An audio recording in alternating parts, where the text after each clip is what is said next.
Hello students, welcome to CBSE T Point. So students, as you all know, we have already completed the solutions of lines and angles की जो आपकी 6.1 exercise थी उसको हमने complete कर लिया। तो प्यारे बच्चों 6.1 जो एक्सरसाइज थी उसमें हमने क्या क्या कॉन्सेप्ट्स को किए था। हमने ये कॉन्सेप्ट किए थे कि वर्टिकली अपोजिट एंगल्स क्या होते हैं, कैसे हम वर्टिकली अपोजिट एंगल्स को क्वेश्चंस में यूज़ करते हैं, और दूसरी जो सबसे इम्पॉर्टेंट एग्जाम थी स्टूडेंट्स वो थी आपकी लीनियर पेयर एग्जाम।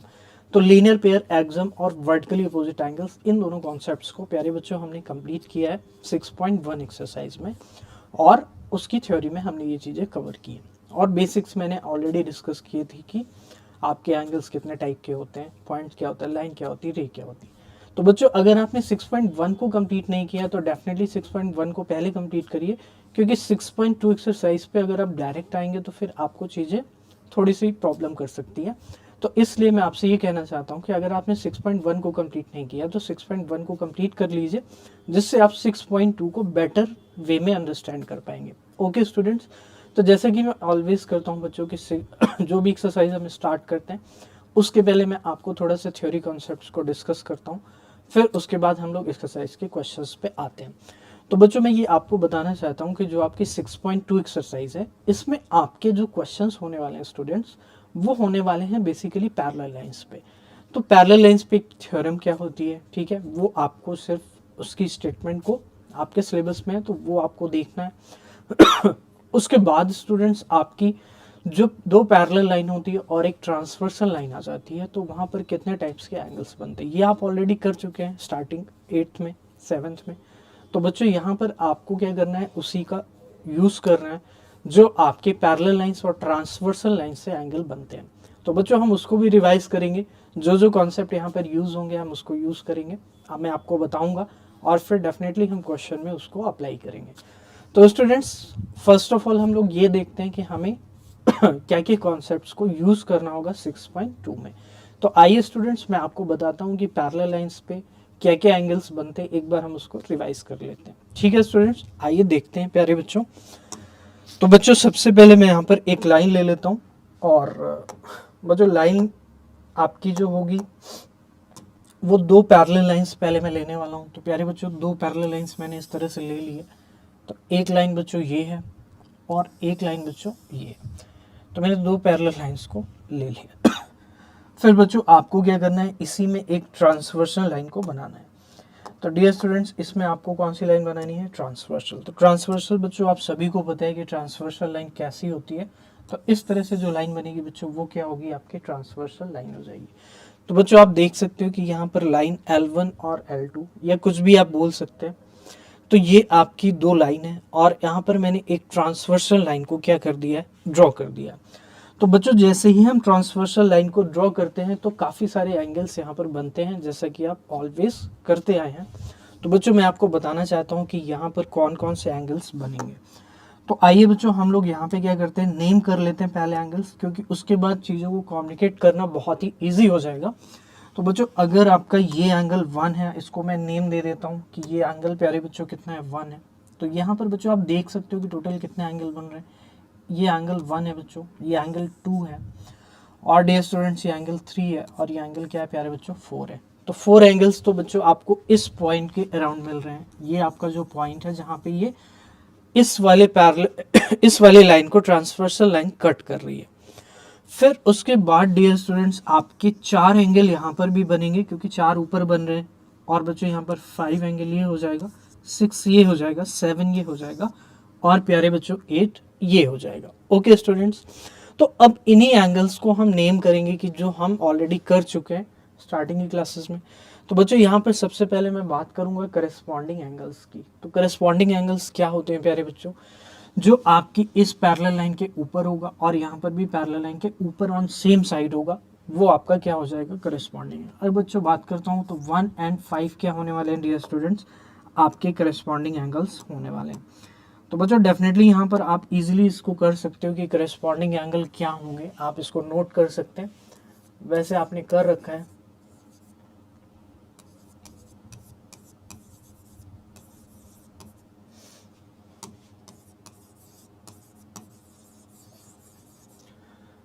तो बच्चों करेस्पॉन्डिंग एंगल की अगर मैं बात करता हूँ तो एंगल 1 जो होगा वो करेस्पॉन्डिंग होगा किसके, एंगल 5 के। तो बच्चों करेस्पॉन्डिंग एंगल हमेशा क्या होते हैं, इक्वल होते हैं, यानी वन एंगल जो होगा डियर स्टूडेंट्स वो इक्वल होगा किसके, 5 के। फिर प्यारे बच्चों उसी तरह से आपका जो 2 एंगल है वो किसके इक्वल होगा, 6 के इक्वल होगा। तो प्यारे बच्चों एंगल 2 इक्वल होगा एंगल 6 के। उसके बाद बच्चों आपका एंगल 4 जो नीचे की तरफ बन रहा है और इस लाइन में भी नीचे की तरफ बन रहा है, यानी एंगल 4 इक्वल टू क्या होगा प्यारे बच्चों, एंगल 8 के इक्वल होगा। और similarly dear students angle 3 equal to होगा एंगल 7 के। प्यारे बच्चों एंगल 3 इक्वल्स टू होगा एंगल 7 के। तो बच्चों आप इस तरह से देख सकते हो कि यहाँ पे 4 पेयर ऑफ करेस्पॉन्डिंग एंगल्स बन रहे हैं। फिर उसके बाद नेक्स्ट जो बच्चों corresponding angle, I hope it is clear to you. तो करेस्पॉन्डिंग एंगल के बाद बच्चों जो आता है वो आता है वर्टिकली अपोजिट एंगल, जो कि हम प्रीवियस एक्सरसाइज में ऑलरेडी करके आ रहे हैं। तो 1 इक्वल टू 3 होगा और 2 इक्वल टू 4 होगा। तो बच्चों यहाँ पर जो वर्टिकली अपोजिट एंगल होंगे आप देख सकते हो कि वर्टिकली अपोजिट एंगल कैसे बनती है, मैं ऑलरेडी डिस्कस कर चुका हूँ कि दो लाइन जब आपको इंटरसेक्ट करती है, तो दो इंटरसेक्टिंग लाइन अगर आपको दे रखी है तो फिर वो आपके कैसे एंगल्स बनेंगे, वहाँ पे वर्टिकली अपोजिट एंगल्स बनेंगे। तो बच्चों यहाँ पर आप देख सकते हो 1 और 3 क्या है आपके वर्टिकली अपोजिट एंगल्स है। तो बच्चों यहाँ पे आप लिख सकते हैं वर्टिकली अपोजिट एंगल्स, वैसे ही आप ऑलरेडी कर चुके हैं प्यारे बच्चों, वर्टिकली अपोजिट एंगल्स। तो बच्चों आइए देखते हैं वर्टिकली अपोजिट यहाँ पे कितने पेयर होंगे। तो बच्चों एंगल 1 जो होगा वो प्यारे बच्चों एंगल 3 के होगा, वर्टिकली अपोजिट होगा, यानी 1 के जस्ट अपोजिट आपको देखना है। तो प्यारे बच्चों 1 के अपोजिट कौन सा है, 3 है, और 2 के अपोजिट कौन सा है, 4 है। तो बच्चों जो नेक्स्ट पेयर मिलेगा एंगल 2 इक्वल टू प्यारे बच्चों क्या होगा, एंगल 4 होगा। सिमिलरली डियर स्टूडेंट्स 5 के अपोजिट कौन सा है, 7 है। तो आप कह सकते हैं डेफिनेटली 5 इक्वल टू कितना होगा, 7 होगा। और मेरे प्यारे बच्चों 6 इक्वल टू किसके होगा, 8 के होगा, क्योंकि ये भी आपके क्या होने वाले हैं, वर्टिकली अपोजिट एंगल्स होने वाले हैं। तो स्टूडेंट्स आई होप ये दो आपको क्लियर हो गए होंगे कि करस्पॉन्डिंग एंगल आप कैसे डिटरमाइन करेंगे और वर्टिकली अपोजिट एंगल्स को कैसे यहाँ पर जब दो पैरेलल लाइन और एक ट्रांसवर्सल लाइन दी हो तो कैसे आप फाइंड करेंगे। प्यारे बच्चों इसके बाद जो एंगल आता है वो आपका सबसे ज़्यादा इंपॉर्टेंट है, वो है आपका ऑल्टरनेट इंटीरियर एंगल। तो बच्चों ऑल्टरनेट इंटीरियर एंगल्स हमेशा क्या होते हैं, इक्वल होते हैं। तो बच्चों ऑल्टरनेट देखना होता है हमेशा, तो यानी 4 आपको क्या करना है, 4 के बाद 5 आता है, लेकिन आपको 5 नहीं लेना है, क्योंकि ऑल्टरनेट का मतलब क्या है कि आपको बीच वाला स्किप करना है और उसके बाद जाना है। तो बच्चों 4 के इक्वल हो जाएगा 6, तो इसे बोलते हैं प्यारे बच्चों ऑल्टरनेट इंटीरियर एंगल्स। तो ये भी आप नोट करेंगे ऑल्टरनेट इंटीरियर एंगल्स, क्योंकि बच्चों ये आपका यूज होगा जब हम एक्सरसाइज को करेंगे। तो ऑल्टरनेट इंटीरियर एंगल्स,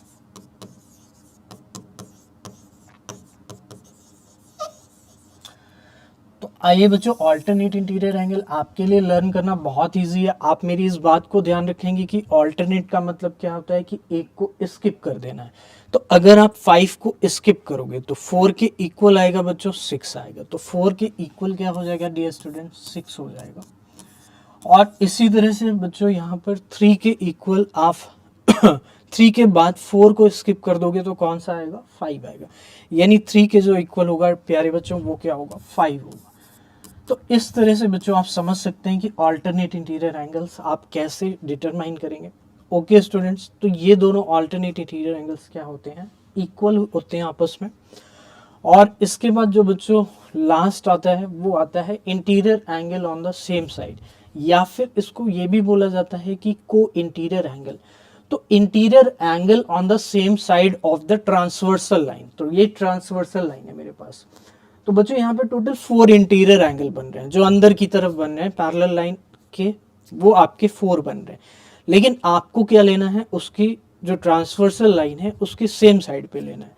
तो डियर स्टूडेंट्स अगर आपको सेम साइड पे लेना है तो आप आराम से बता सकते हैं कि कौन से सेम साइड पे आएंगे। तो डेफिनेटली यहाँ पर 4 एंड 5 आने वाले हैं। तो प्यारे बच्चों ये 4 है और ये क्या है, 5 है। तो इसको बच्चों आप बहुत ही अच्छे से करेंगे, ऑल्टरनेट इंटीरियर एंगल्स और interior angle on the same side of the transversal line, या फिर इसको हम बोलते हैं को इंटीरियर एंगल्स भी। तो आइए मैं यहाँ पर इसको इरेज कर सकता हूँ, आप इसको नोट कर लीजिए या फिर इसका स्क्रीनशॉट ले लीजिए, जिससे मैं यहाँ पर आपको एक्सप्लेन कर पाऊँ। तो बच्चों इसको मैं इरेज कर रहा हूँ फॉर टाइम बिंग। आप इसको नोट कर सकते हैं। तो बच्चों आइए देखते हैं जो हमारा नेक्स्ट है प्यारे बच्चों, वो आपका है ऑल्टरनेट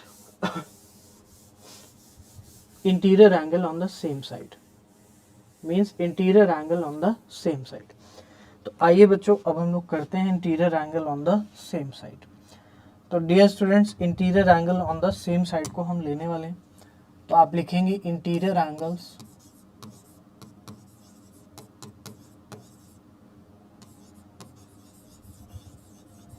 ऑन सेम साइड।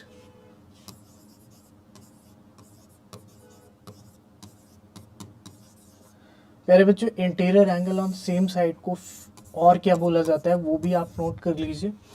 इसे बोलते हैं प्यारे बच्चों को इंटीरियर एंगल्स भी बोलते हैं।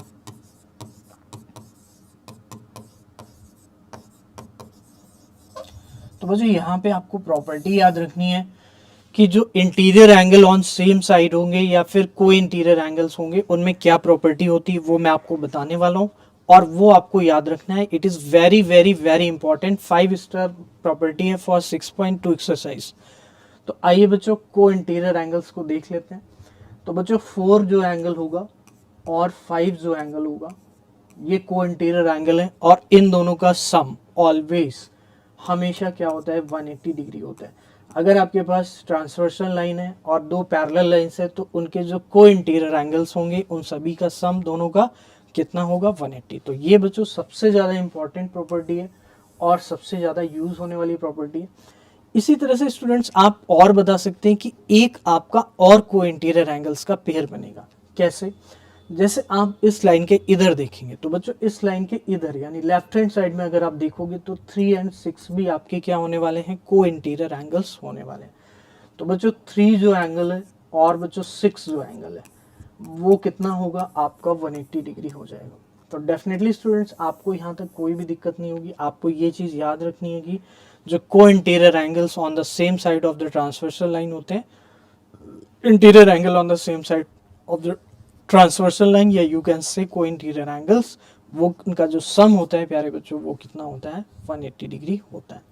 तो बच्चों अभी तक मैंने आपके साथ 4 एंगल्स को डिस्कस किया। एक बार मैं आपको रिवाइज करवा देता हूँ। फर्स्ट ऑफ ऑल मैंने डिस्कस किया करेस्पॉन्डिंग एंगल्स को, फिर प्यारे बच्चों हमने डिस्कस किया वर्टिकली अपोजिट एंगल्स को, फिर डियर स्टूडेंट्स हमने डिस्कस किया ऑल्टरनेट इंटीरियर एंगल्स को, फिर उसके बाद मैंने डिस्कस किया को इंटीरियर एंगल्स को। तो बच्चों इस तरह से आपको यहाँ पर डिफ्रेंशिएट करना है और याद रखना है कि हम यहाँ पर इन चीज़ों को कर रहे हैं। तो बच्चों ये थ्योरी कॉन्सेप्ट हमने डिस्कस किया। अब इसके बाद बच्चों एक इम्पॉर्टेंट थ्योरम है वो भी मैं आपको डिस्कस कर देता हूँ, फिर हम एक्सरसाइज को स्टार्ट करते हैं। तो बच्चों जो थ्योरम है वो ये है कि आपकी अगर 3 लाइन्स हैं 3 लाइन्स हैं और वो पैरेलल हैं, लाइक L1 L2 और L3 आपके पास 3 लाइन्स हैं। L1 L2 और L3 आपके पास बच्चों के यहाँ 3 लाइन्स हैं। तो L1 L2 के पैरेलल है और L2 L3 के पैरेलल है, तो L1 L3 के भी पैरेलल होगी। तो बच्चों इसको मैंने थ्योरी में भी ऑलरेडी डिस्कस किया है बहुत ही अच्छे से, तो आप उससे भी इसको कवर कर सकते हैं। तो L1 जो लाइन है बच्चों वो L2 के पैरेलल है, ये गिवन है, और L2 L3 के पैरेलल है तो L1 L3 के पैरेलल होगी। बस इतना सा कॉन्सेप्ट आपको समझना है। तो आइए डियर स्टूडेंट्स अब हम लोग स्टार्ट करते हैं। जो हमारी एक्सरसाइज 6.2 है उसका फर्स्ट क्वेश्चन क्या है हम लोग ये देखते हैं। तो आइए बच्चों अब हम लोग देखते हैं 6.23 फिगर है आपके एनसीईआरटी में, और वहां पर प्यारे बच्चों आपको A B parallel to C D given है और C D is parallel to E F given है। तो बच्चों ए बी जो है ये लाइन दिख रही होगी आपको सी डी के पैरेलल है, और बच्चों जो सी डी लाइन है वो ई एफ के पैरेलल है। तो प्यारे बच्चों अगर आपका ए बी सी डी के पैरेलल है और सी डी ई एफ के पैरेलल है तो ऑब्वियस सी चीज़ है, अभी मैंने जो थ्योरम बताया उससे ए बी ई एफ के पैरेलल हो जाएगी, क्योंकि मैंने क्या बताया आपको ये L1 थी, ये L2 थी और ये L3 थी। तो L1 L2 के पैरेलल है और L2 L3 के पैरेलल है, तो डेफिनेटली स्टूडेंट्स यहाँ पर आपकी L1 L3 के पैरेलल हो जाएगी। इसको हम माइंड में रखेंगे, अगर हमें रिक्वायरमेंट होगी तो हम इसको यूज़ करेंगे, और अगर रिक्वायरमेंट नहीं होगी तो हम डेफिनेटली आगे प्रोसीड कर सकते हैं। अगर अदर कॉन्सेप्ट से तो कोई दिक्कत नहीं है। तो आइए स्टूडेंट्स अब यहाँ पर हम आगे चलते हैं। y/z इक्वल्स टू 3:7 गिवन है। तो बच्चों y/z क्या होगा? तो y/z जो होगा वो क्या होगा आपका ये है। तो ये y है और ये प्यारे बच्चों क्या है, आपका z है। तो students I hope it is visible to you, ये y है और ये z है। तो प्यारे बच्चों y और z को आप देख सकते हैं, तो डेफिनेटली आपको यहाँ पे कोई भी दिक्कत नहीं होगी। मैं एक बार इसको हाईलाइट कर देता हूँ बच्चों, ये y है आपका, और प्यारे बच्चों ये क्या है, आपका z है। तो इस तरह से आपको याद रखना इसको समझना है। और बच्चों जो ये यहाँ पर है वो x है। तो बच्चों आप इस तरह से इसको नोट कर लेंगे, ये डायग्राम आपके एनसीईआरटी बुक में भी मिल जाएगा। तो इसको आप ऐसे कर सकते हैं कि ये y है, ये बच्चों z है, और बच्चों ये क्या है, आपका x है। अब आपको क्लियर है कि ये x है, ये y है, और प्यारे बच्चों ये क्या है, आपका z है। ओके स्टूडेंट्स, तो बच्चों y/z 3:7 गिवन है। तो प्यारे बच्चों आप जब भी रेशियो को मैथ्स में देखते हैं तो हमेशा क्या होता है, रेशियो आपका क्या होता है, सिंप्लीफाइड फॉर्म होती है। तो आप क्या करते हैं, आप सिंप्लीफाइड फॉर्म को एक्चुअल वैल्यू में लाने के लिए कोई एक कांस्टेंट मल्टीप्लाई करते हैं, तब वो वैल्यू y की इक्वल हो जाएगी और फिर z की इक्वल हो जाएगी। तो मैं ये कह सकता हूँ कि अगर आपका y लेट आप कर लेंगे, तो जो y/z आपको गिवन है, तो ये सारी चीज़ें आप लिख सकते हैं 3:7। तो माय डियर स्टूडेंट्स लेट कर लेंगे y इज इक्वल टू, अब बच्चों यहाँ पे वैसे हम x भी लेट करते हैं 1 यूनिट रेशियो, लेकिन यहाँ पर x ऑलरेडी है। तो यहाँ पर आपको थोड़ा सा केयरफुल रहना है, क्योंकि यहाँ पर स्टूडेंट मिस्टेक कर देंगे अगर आप 1 यूनिट रेशियो को x लेंगे। तो जो चीज़ें क्वेश्चन में ऑलरेडी गिवन है आप उसको क्या करेंगे, अवॉइड करेंगे अज्यूम करने के लिए। तो अज्यूम आप वही चीज़ें करेंगे जो क्वेश्चन में ऑलरेडी नहीं है। क्यों? क्योंकि वो चीज़ें अगर आप अज्यूम करोगे तो फिर वो मिक्स हो जाएगा उसके साथ, फिर आप डिफ्रेंशिएट करोगे कैसे कि कौन सा आपका लेट किया वाला एक्स है और कौन सा क्वेश्चन में। तो बच्चों जैसे कि आप देख सकते हो कि एक्स आपको क्वेश्चन में ऑलरेडी गिवन है, तो आपको फाइंड एक्स को फाइंड करना है। तो प्यारे बच्चों आपको एक्स को फाइंड करना है, तो मैं यहाँ पर कुछ भी ले सकता हूँ, के ले सकता हूँ 1 यूनिट रेशियो को, या पी ले सकता हूँ, या ए ले सकता हूँ, ये डिपेंड करेगा आपकी मर्जी के ऊपर है। तो प्यारे बच्चों 3k मैं ले लेता हूँ, तो y अगर मेरा 3k होगा तो प्यारे बच्चों z कितना होगा, 7k होगा। आपको यहाँ तक कोई भी दिक्कत नहीं होगी, क्योंकि रेशियो जो होता है वो सिंप्लीफाइड फॉर्म होती है और हमें नहीं पता कि यहाँ पर कौन सा नंबर कैंसिल होकर के ये रेशियो बना है।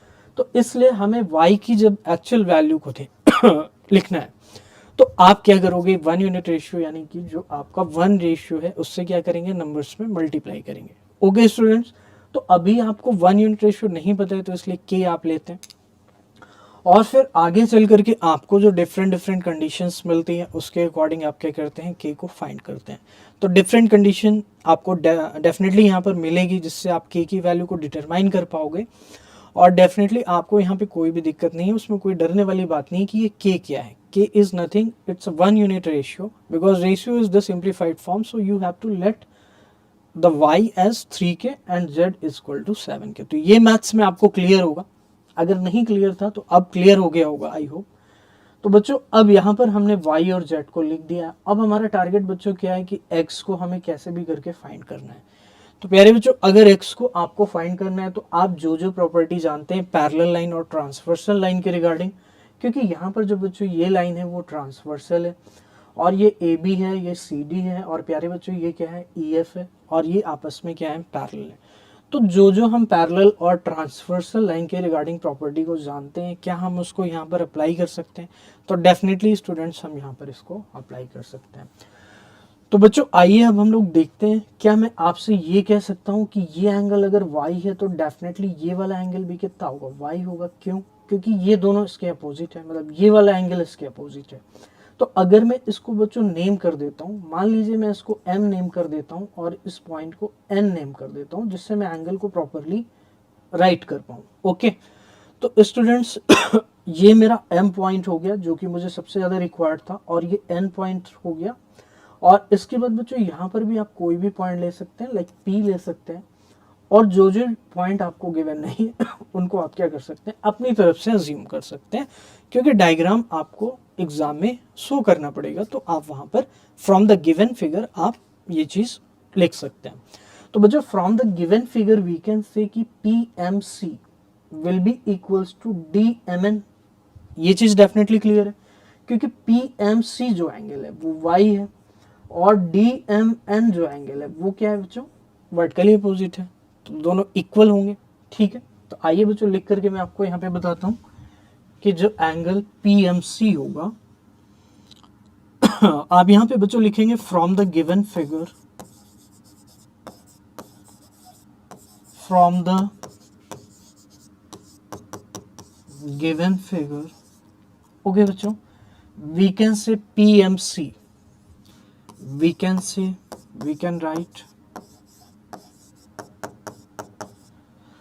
the angle PMC will be equals to DMN।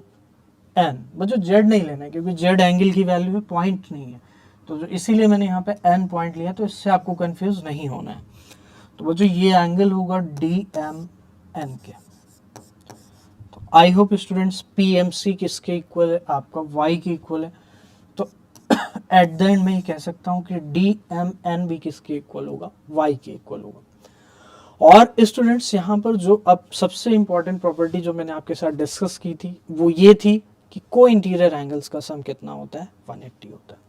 तो प्यारे बच्चों आप मुझे बता सकते हैं कि यहाँ पर अगर मैं देखता हूँ तो मुझे कौन कौन से एंगल्स नोन है। मुझे डेफिनेटली यहाँ पर जो y है वो पता है, और यहाँ पर बच्चों z पता है, और ये ट्रांसवर्सल लाइन के इस साइड में यानी सेम साइड में, यानी ये मैं कह सकता हूँ कि ये इसके को इंटीरियर एंगल्स का सम कितना होगा, 180 होगा, या फिर ऑल्टरनेट इंटीरियर एंगल्स का जो सम होगा वो कितना होगा, 180 होगा। तो प्यारे बच्चों फ्रॉम द को इंटीरियर प्रॉपर्टी या alternate interior angle property I can say कि the angle DMN from figure बच्चों आप अगेन लिखेंगे फ्रॉम फिगर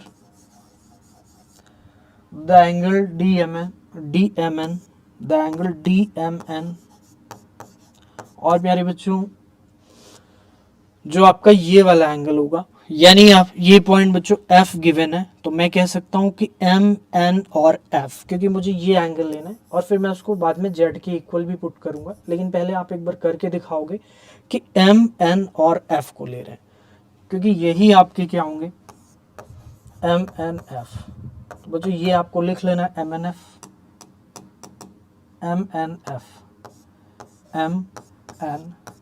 इक्वल्स टू कितना होगा प्यारे बच्चों, 180 डिग्री होगा। और बच्चों जब भी आप कोई भी प्रॉपर्टी यूज़ करेंगे तो वहाँ पे आपको मेंशन करना पड़ेगा कि ये कौन से हैं, को इंटीरियर एंगल्स हैं। कौन सा एंगल है बच्चों, को इंटीरियर एंगल है। या फिर बच्चों आप ये भी लिख सकते हो कि alternate interior angle on the same side है, ये को इंटीरियर एंगल्स लिख सकते हैं। Okay students, I hope it is clear. तो बच्चों DMN की वैल्यू मैं रखना चाहता हूँ, तो DMN कितना है, आप कह सकते हैं स्टूडेंट्स डेफिनेटली DMN Y के इक्वल होगा। और प्यारे बच्चों MNF किसके इक्वल है, तो MNF आप देख सकते हैं ये MNF यानी ये वाला एंगल बच्चों Z के इक्वल होगा। और डियर स्टूडेंट्स ये आपके किसके इक्वल हो जाएगा, 180। तो बच्चों Y plus Z is equal to आपको क्या मिल चुका है, 180 मिल चुका है। तो बच्चों y प्लस जेड अगर 180 मिला है तो y एक्चुअल में क्या था बच्चों, 3k था, और z इक्वल्स टू क्या था, 7k था। तो क्या मैं इन दोनों का यूज़ करके यहाँ पर इन वैल्यूज़ को पुट कर सकता हूँ। तो इसके पहले मैं आपसे ये कहना चाहता हूँ कि आप इसको नोट कर लीजिए या फिर स्क्रीनशॉट ले लीजिए, जिससे मैं आगे प्रोसीड कर सकूँ। तो स्टूडेंट्स आई होप आप इसको वीडियो को पॉज करके नोट कर लेंगे अगर आप अच्छे से कर रहे हैं प्रॉपरली। तो आइए बच्चों मैं अब इरेज करूंगा और इस लास्ट वाली लाइन को सिर्फ मैं यहाँ पे रखूंगा, जिससे मैं आगे की चीज़ों को कर पाऊँ। तो आइए बच्चों मैं इसको इरेज करने वाला हूँ। तो y is equal to 3k और z 7k, ये आपको याद रखना है, 3k एंड 7k, क्योंकि फिर y और z आपको यहाँ पे पुट करना है, इसलिए ये चीज़ इंपॉर्टेंट है। तो आइए बच्चों देखते हैं। तो बच्चों y क्या था हमारा, 3k था। प्यारे बच्चों y कितना था, 3k था, और डियर स्टूडेंट z कितना था, 7k था। तो इसको हम ऐसे कर सकते हैं, इधर लिख सकते हैं। तो z इज इक्वल टू प्यारे बच्चों कितना था, 7k था। और बच्चों इस इक्वेशन को यहाँ पर ले करके मैं आ रहा हूँ, जिससे ये चीज़ हम प्रॉपरली कर पाएँ। तो बच्चों ये इक्वेशन मैं यहाँ पर लेके आ रहा हूँ, y plus Z equal to कितना होगा 180 के। तो बच्चों y हमारा 3k है, तो मैं डेफिनेटली यहाँ पे क्या रख सकता हूँ 3k, और प्यारे बच्चों क्या रख सकता हूँ 7k इक्वल टू 180। तो माय डियर स्टूडेंट्स 3 + 7 यानी कितना हो जाएगा 10k इक्वल्स टू कितना हो जाएगा 180। तो k प्यारे बच्चों कितना आएगा 180/10, यानी बच्चों 10 से 180 को डिवाइड करेंगे तो कितना आएगा डियर स्टूडेंट्स 18 आएगा, 18 आ जाएगा। ओके स्टूडेंट्स, तो 18 आपका k आया। 18 इज़ नॉट द आंसर, क्योंकि आंसर आपका क्या होगा जो x की वैल्यू होगी, क्योंकि आपसे क्या पूछा गया x पूछा गया। तो प्यारे बच्चों अभी x के लिए आपको यहाँ पर थोड़ा सा अपने माइंड को यूज़ करना है कि x कैसे फाइंड करेंगे। तो अभी आपके पास k आया है, लेकिन k डेफिनेटली आपको बहुत सारी चीज़ें देकर जाएगा। क्यों देकर जाएगा अभी आपको ये चीज़ क्लियर हो जाएगी। तो फाइनली आप इसको नोट कर लीजिए, फिर मैं आगे चलता हूँ। तो k बच्चों आ गया है आपका 18। तो अगर आपके पास k आ गया है, तो जो आपकी सबसे बड़ी प्रॉब्लम थी कि y क्या होगा एक्चुअल में और z क्या होगा, जिससे हम स्टार्टिंग से डिस्कस करते आ रहे हैं कि y की वैल्यू 3k होगी। तो अगर आपको k पता है तो क्या y निकाल सकते हैं? तो डेफिनेटली y निकाल सकते हैं। क्यों? क्योंकि k यहाँ पर 18 पुट हो जाएगा। प्यारे बच्चों यहाँ पे k क्या हो जाएगा 18 पुट हो जाएगा, और 18 पुट हो जाएगा तो डेफिनेटली निकाल पाएंगे, और z भी आप यहाँ पर निकाल सकते हैं। तो आइए बच्चों अब मैं y और z की वैल्यू को निकालता हूँ, आप इसको नोट कर सकते हैं। तो आइए स्टूडेंट्स y और z की जैसे जैसे मैं आपको करवाता जाता हूँ वैसे वैसे आप वीडियो को पॉज करके समझते जाइए और नोट करते जाइए सॉल्यूशंस। क्यों? क्योंकि लाइन्स एंड एंगल्स के सॉल्यूशन थोड़े बड़े होते हैं और एक पेज में कम्प्लीटली नहीं हो सकते, और दूसरे पेज में अगर हम जाएंगे तो फिर डायग्राम बनाने में भी हमें काफ़ी टाइम लगेगा। तो इसलिए मैं आपसे कह रहा हूँ कि आप वीडियो को पॉज करके नोट कर सकते हैं। तो आपको कोई भी दिक्कत नहीं होगी, अगर आप सिंसियरली स्टडी कर रहे हैं तो इससे कोई भी दिक्कत नहीं होगी, आप डेफिनेटली नोट कर सकते हैं, कोई प्रॉब्लम नहीं है। तो y इज इक्वल टू क्या होगा बच्चों 3k होगा, बट हमारा k कितना आया था? k प्यारे बच्चों आया था 18। प्यारे बच्चों k अगर 18 आया था मेरा, तो मैं डेफिनेटली यहाँ पर ये कह सकता हूँ कि y जो होगा वो होगा 3 × 18, यानी डियर स्टूडेंट्स कितना होगा 54 डिग्री, और डियर स्टूडेंट्स z आपका 7k। तो बच्चों 18 × 3 मैंने कर लिया। आपको भी मैं कहता हूँ कि टेबल आप लर्न करो तो इस तरह की कैलकुलेशंस को आप जल्दी कर पाओगे, और डेफिनेटली आप एग्ज़ाम में टाइम को सेव कर पाएंगे। तो एटलीस्ट 20 तक की टेबल आप लर्न करिए, वरना फिर आप क्या करेंगे यहाँ पे 3 से 18 को मल्टीप्लाई करेंगे, तब जा कर के आपका आंसर आएगा। ओके स्टूडेंट्स, आइए देखते हैं। तो आइए बच्चों z को हम फाइंड करते हैं। z हमारा क्या होगा 7k होगा। तो बच्चों z यहाँ पे 7k होगा, तो k की वैल्यू मैं अगेन सेम रखने वाला हूँ, क्योंकि k तो दोनों में सेम ही रहेगा। तो बच्चों 7 × 18, तो 7 × 18 बच्चों आपको पता करना है। तो 7 × 18 अगर आपको 18 की टेबल लर्न है तो आप इजीली इसको कर सकते हैं। तो बच्चों 7 × 18 जो होता है वो होता है 126। तो स्टूडेंट्स इस तरह से आपको y एंड z मिल चुके हैं, लेकिन हमारा जो टारगेट है वो अभी भी अचीव नहीं हुआ है, क्योंकि हमें फाइनली क्या फाइंड करना था, x को फाइंड करना था, जो कि प्यारे बच्चों मेरा कौन सा एंगल है, ये वाला एंगल है। तो बच्चों x को अगर फाइंड करना है तो आप बता सकते हैं कि x एंड y आपको यहाँ पर को इंटीरियर में दिख रहे हैं। एक बार मैं फिर से आपको यहाँ पे बना करके दिखाता हूँ। तो बच्चों ये आपका x एंगल है, ये y एंगल है। अब आप अगर इन दो ऊपर वाली पैरेलल लाइन को कंसीडर करेंगे, तो बच्चों अगर आप दो ऊपर वाली पैरेलल लाइन को कंसीडर करेंगे और जो आपकी ये ट्रांसवर्सल लाइन है, इसके इधर जो भी एंगल बन रहे हैं वो आपके क्या होंगे, को इंटीरियर एंगल होंगे। क्यों होंगे? क्योंकि एक ही साइड पर बन रहे हैं इसलिए होंगे। ओके, तो बच्चों x एंड y का जो सम होगा, क्या मैं ये कह सकता हूँ कि वो 180 होगा? तो बिल्कुल x and y from figure, आप यहाँ पे बच्चों लिखेंगे from figure we can say that x plus y कितना होगा डियर स्टूडेंट्स 180 होगा। तो x plus y 180 अगर होगा तो यहाँ पर आपको रीजन मेंशन कर देना है बच्चों, को इंटीरियर एंगल। कौन से एंगल हैं बच्चों? को इंटीरियर एंगल है। बच्चों इस तरह से आपको मेंशन करते जाना है, तभी आपको कंप्लीट नॉलेज होगी और you will do good in your exam. बच्चों x प्लस वाई अगर 180 है तो डेफिनेटली हम यहाँ पर y हमें पता है 54 है, तो मैं y को पुट करूँगा और x को एज इट इज़। प्यारे बच्चों आप कह सकते हैं कि जो x होगा वो क्या होगा 180 माइनस 54 तो इसको मैं इधर कर देता हूँ। तो बच्चों 180 माइनस 54 और डियर स्टूडेंट्स 180 माइनस 54 कितना हो जाएगा आपका 126 हो जाएगा। 180 माइनस 54 क्या हो जाएगा 126 हो जाएगा। तो स्टूडेंट्स इस तरह से आपने क्या निकाल लिया, x को फाइंड कर लिया। फिर बच्चों जो थ्योरम थी उसका यूज़ करके भी हम इसको कर सकते हैं। जैसे कि मैंने आपसे स्टार्टिंग में बोला था कि आप थ्योरम को भी अप्लाई कर सकते हैं। अगर यहाँ पर 3 पैरेलल लाइन गिवन है तो आप बच्चों ये डेफिनेटली कह सकते हैं कि ए बी अगर सी डी के पैरेलल है और सी डी ई एफ के पैरेलल है, जैसा कि आपको ऑलरेडी गिवन है।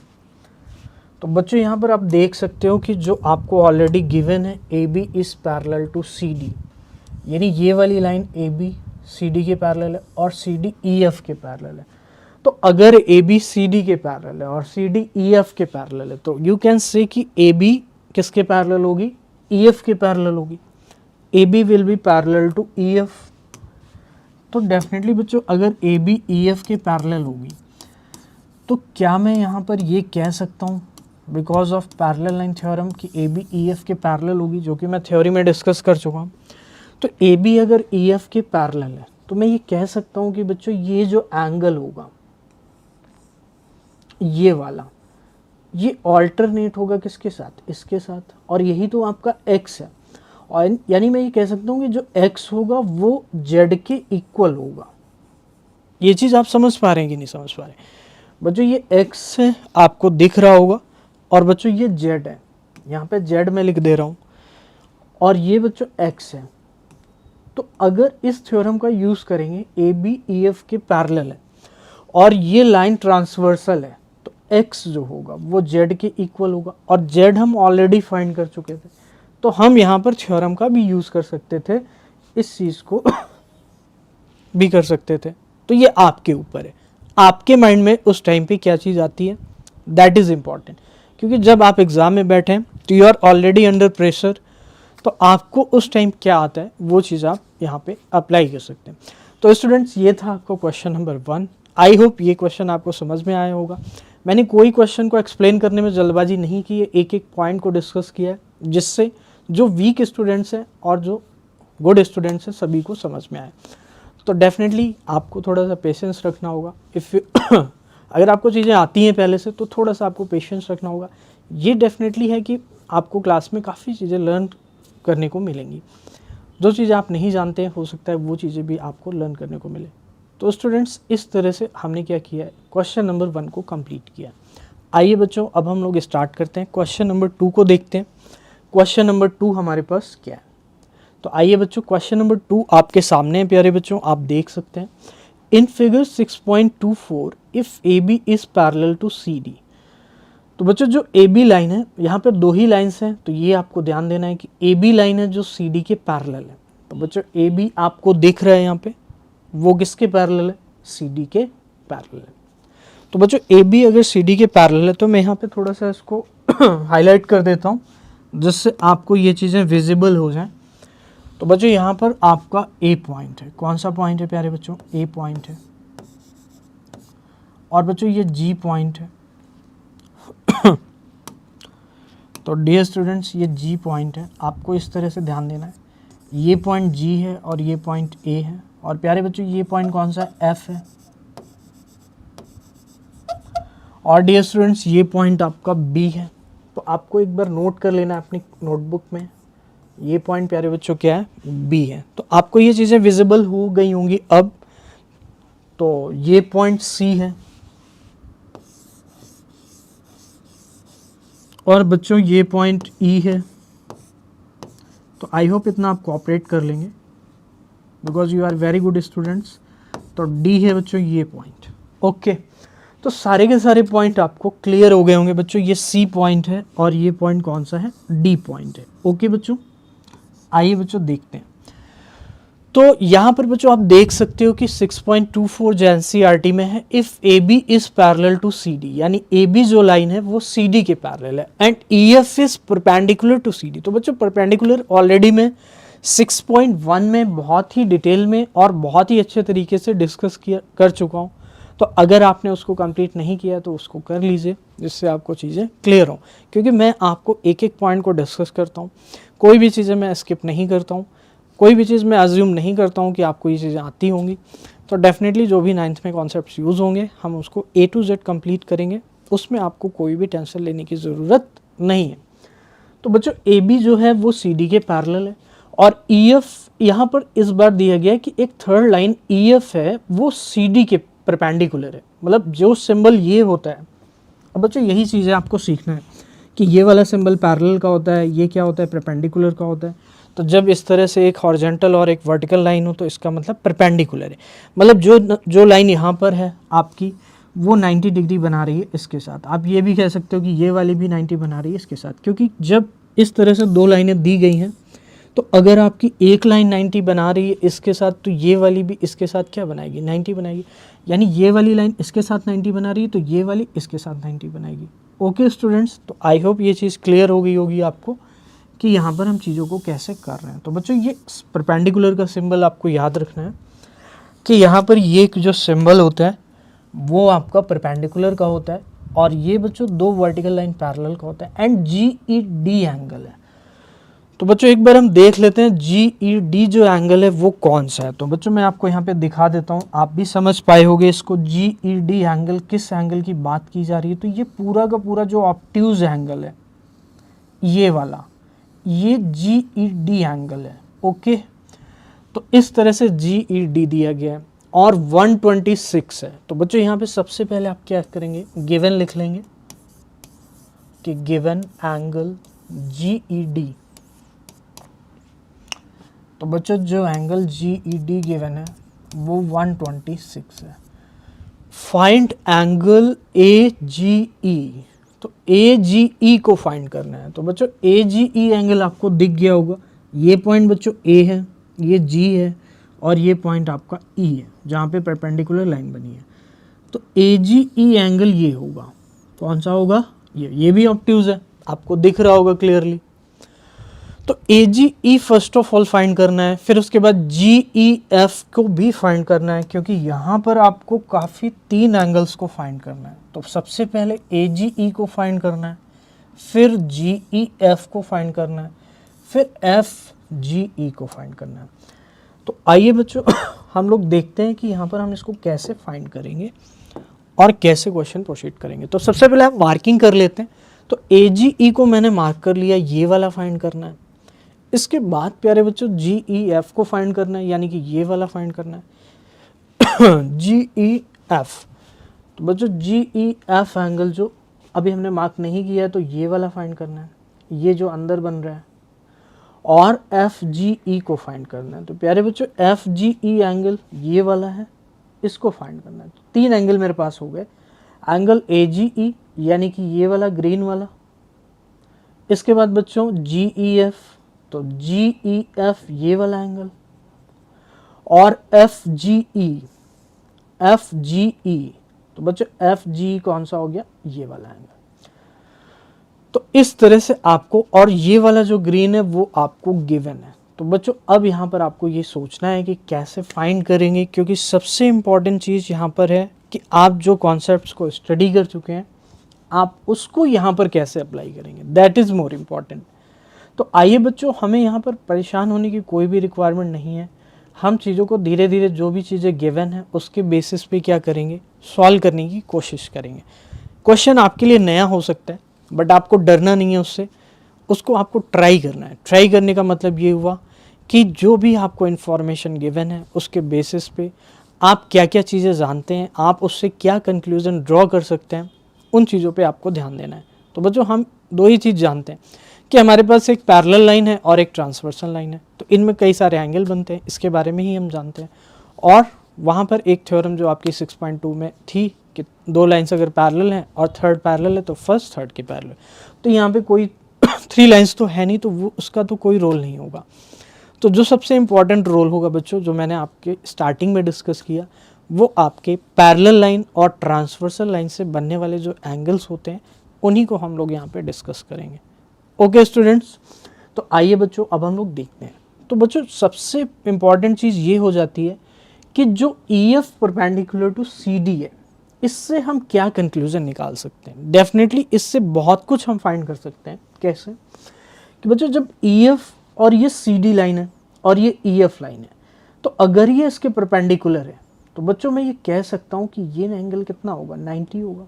आपको यहाँ तक कोई भी दिक्कत नहीं होगी। और अगर ये एंगल 90 होगा तो लीनियर पेयर एग्जाम से इसके साइड वाला एंगल भी 90 होगा। डेफिनेटली यहाँ तक भी कोई दिक्कत नहीं होगी। अभी हम चीज़ों को सिर्फ देख रहे हैं, एनालाइज कर रहे हैं कि कैसे हम इसको निकाल सकते हैं। फिर बच्चों AGE को फाइंड करना है, तो AGE को फाइंड करना है और GEF को फाइंड करना है। तो AGE, GEF और FGE को फाइंड करना है। तो कोई दिक्कत नहीं है बच्चों। आप मुझे बताइए GED जो एंगल है वो कितना है, 126। तो क्या मैं ये कह सकता हूँ कि जो GED एंगल है वो इस वाले और इस 90 के सम के इक्वल होगा। क्यों? क्योंकि ये पूरा एंगल बन रहा है और इस पूरे एंगल को हम दो पार्ट में लिख सकते हैं। आइए बताता हूँ कैसे।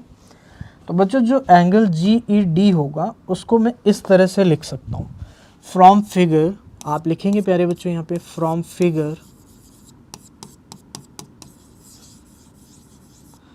वी कैन सी कि angle GED will be equal to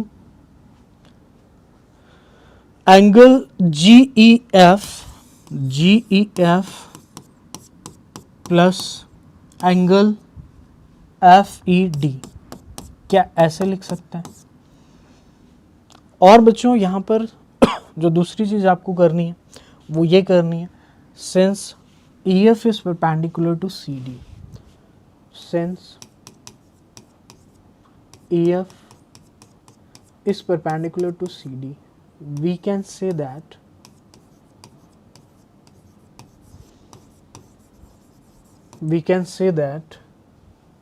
the angle FED will be 90। बोलिए बच्चों, आपको इन दोनों बातों में कोई भी दिक्कत नहीं होगी। बहुत ही सिंपल सी चीज़ है। अभी हमने क्या किया है कि जो EF लाइन है वो CD के परपेंडिकुलर है, या FE या EF आप कुछ भी कह सकते हैं, उससे कोई दिक्कत नहीं है। तो FED जो एंगल बच्चों ये वाला बन रहा है, ये जो मैंने मार्क किया यहाँ पे FED, ये 90 होगा। तो FED अगर 90 होगा तो क्या यहाँ पर मैं 90 रख सकता हूँ और GED को मैं 126 रख सकता हूँ। तो एंगल GEF प्लस प्यारे बच्चों क्या होगा, 90। तो बच्चों आप सभी को पता है कि कांस्टेंट्स जो होते हैं उसको हम एक तरफ लेकर आते हैं। तो प्यारे बच्चों एंगल GEF जो होगा वो होगा 126 माइनस कितना होगा, 90। तो बच्चों 126 से 90 को माइनस करेंगे तो कितना आ जाएगा आपका 36 डिग्री। तो बच्चों आप देख सकते हैं कि GEF जो हमें फाइंड करना था वो हमने डियर स्टूडेंट्स क्या कर लिया है, फाइंड कर लिया है। तो बच्चों GEF जो फाइंड करना था वो हमारा निकल चुका है। तो GEF फाइनली बच्चों आपका कितना आ गया, तो डियर स्टूडेंट्स GEF जो है आपका वो आ चुका है 36। तो ये आपका GEF का वैल्यू होगी एंगल GEF 36 डिग्री। तो क्या बच्चों आप ये बात समझ पाए कि हमने इसको कैसे किया कंप्लीट? GEF को हमने फाइंड कर लिया। अब बच्चों आगे आ जाते हैं। अब हमारे पास एक एंगल कंप्लीट हो चुका है। देखिए कितना इजीली हम लोग इसको कर पाए, बिकॉज आपने क्या किया, जो भी इंफॉर्मेशन गिवन है उसको एनालाइज किया और उसके बेसिस पे जो हमें नॉलेज है उसको हमने अप्लाई किया। We will get the answer definitely, उसमें कोई डरने की बात नहीं है। तो बच्चों GEF हमारा जो है, ये बच्चों GEF आप इसको लिख लीजिए, दिस इज GEF 36 आ गया। तो GEF आप लिखा गया है 36 आ गया। तो बच्चों एंगल GEF आ चुका है फाइनली 36। आइए बच्चों अब हम लोग नेक्स्ट पे चलते हैं। तो स्टूडेंट्स आपने ये देखा कि हमने GEF को फाइंड कर लिया है। अब प्यारे बच्चों GEF फाइंड करने के बाद जो आपका नेक्स्ट है वो AGE और FGE को फाइंड करना है। तो my dear students, AGE angle आपको क्लियर है कि कौन सा होगा, ये वाला एंगल होगा। आपको दिख रहा होगा कि ये A पॉइंट है, ये G है और ये E है। तो बच्चों ये AGE जो एंगल है ये आपको फाइंड करना है। तो बच्चों बहुत ही सिंपल सी चीज़ है कि ये लाइन इसके पैरेलल है और ये एक ट्रांसवर्सल लाइन है। तो G बच्चों एक ट्रांसवर्सल लाइन है अगर, तो मैं ये कह सकता हूँ कि ये वाला जो एंगल होगा वो किसके इक्वल होगा, इसके इक्वल होगा। तो ये इसके इक्वल अगर होगा तो बच्चों इस एंगल की जो वैल्यू होगी वही प्यारे बच्चों AGE की वैल्यू हो जाएगी। तो आइए बच्चों अब हम लोग देखते हैं। GF को हमने 36 फाइंड किया, ये आपको याद रखना है, फिर इसके बाद हम आगे करते हैं। तो बच्चों GEF आपका जो आया है वो कितना आया, 36 आ गया है। तो आइए अब हम लोग GF के आगे कैसे प्रोसीड करेंगे इस चीज़ को हम लोग देखते हैं। तो देखिए बच्चों GEF जो है वो आपको याद रखना है 36 है। तो मैं यहाँ पे लिख सकता हूँ एंगल GEF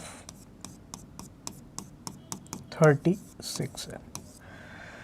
अब students AB is parallel to CD, AB is parallel to CD।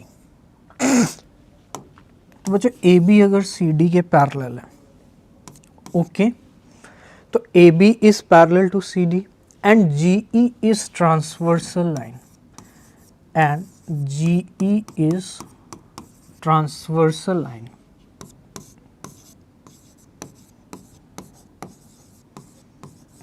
GE is transversal line। ठीक है बच्चों, तो G आपकी ट्रांसवर्सल लाइन है और AB CD के पैरेलल है। तो बच्चों एंगल AGE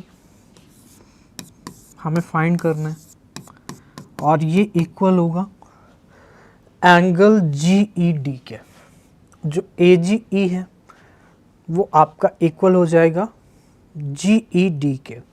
तो मैं कह सकता हूँ GED। तो यहाँ पर स्टूडेंट्स आप GED को डायरेक्टली भी यूज़ कर सकते हैं, बिकॉज आपको ऑलरेडी क्वेश्चन में दिया गया है कि GED कितना है, 126 है। तो मैं ये कह सकता हूँ जो मेरा AGE होगा वो होगा 126 डिग्री। तो स्टूडेंट्स ये चीज़ आप समझ गए, आई होप ये चीज़ आपको क्लियर होगी। अब बच्चों हमने दो एंगल्स को फाइंड कर लिया है, AGE को फाइंड कर लिया है, GF को फाइंड कर लिया। अब हमारे पास नेक्स्ट जो एंगल बचा है लास्ट, वह है एंगल FGE। तो देखते हैं FGE में अगर हमारा कुछ GF का यूज़ होगा तो आपको देखना पड़ेगा कि FGE एंगल कौन सा है। तो बच्चों FGE एंगल ये बन रहा है और क्लियरली स्टूडेंट्स ये आपकी 90 डिग्री बना रही है। तो अगर ये 90 डिग्री बना रही है तो मैं ये कह सकता हूँ कि FGE क्या होने वाला है। तो FGE बच्चों ऐसे भी कर सकते हैं लीनियर पेयर एग्जाम का यूज़ करके, क्योंकि जो GED है वो 126 है। तो मेरे प्यारे बच्चों 126 अगर है तो ये क्या होगा, आप आराम से फाइंड कर सकते हैं। क्यों? क्योंकि जो G लाइन है वो CD पर क्या हो रही है, स्टैंड हो रही है। तो मैं ये कह सकता हूँ कि इस तरह से लीनियर पेयर एग्जाम का यूज़ करेंगे। तो जब लीनियर पेयर एग्जाम का हम यूज़ करेंगे तो GEC प्लस GED, तो by linear pair axiom dear students, ये आप नोट कर लीजिए, मैं इसको इरेज करूँगा फिर उसके बाद हम आगे चलेंगे। आइए बच्चों देखते हैं। तो यहाँ पर बच्चों आपका होगा CD लाइन पर angle GEC, angle GEC plus angle GED कितना होगा, 180 होगा। तो बच्चों GEC हमें फाइंड करना है, इसके बारे में हमें कुछ नहीं पता। और बच्चों GED कितना है आपको, 126 गिवन है, तो इक्वल्स टू कितना हो जाएगा, 180। तो बच्चों एंगल GEC आपके लिए फाइंड करना ज़रूरी है, क्योंकि उसके आगे फिर आप फाइंड कर पाएंगे FGE को। तो 180 माइनस कितना होगा प्यारे बच्चों, 126। तो 180 माइनस 126 कितना होगा डियर स्टूडेंट्स, आपका हो जाएगा 54 डिग्री। तो मैं कह सकता हूँ GEC जो होगा वो कितना होगा, 54 डिग्री हो जाएगा। तो बच्चों GEC 54 डिग्री है। तो अब स्टूडेंट्स आप ये चीज़ कह सकते हो कि जो GECE होगा एंगल ये वाला वो इसके इक्वल होगा और यही आपका क्या है FG है। तो स्टूडेंट्स एक बार इसको आप नोट कर लीजिए, फिर हम लोग आगे चलते हैं। I hope it is clear to you. अब आइए बच्चों आगे चलते हैं। तो मेरा 54 आ गया है GEC। तो जो जो आता जा रहा है बच्चों मैं यहाँ पे लिखता जा रहा हूँ। तो एंगल GEC 54 डिग्री। ओके, तो GEC मेरा 54 है। अब बच्चों AB is parallel to CD, again आप लिखेंगे and GE is transversal line.